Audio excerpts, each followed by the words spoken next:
they're dead right, if you ask me. I think the government are just taking complete and utter advantage of the people. They're not doing anything for the people.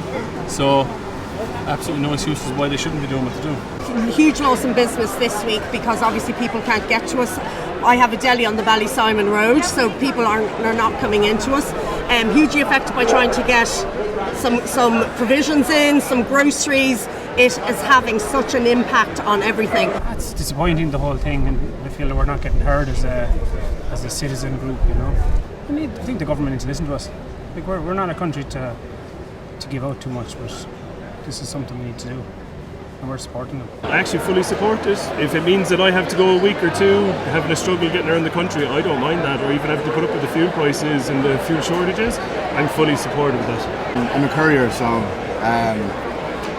obviously filling up the van for a day now, it's nearly 150, 160, 70 euro a day.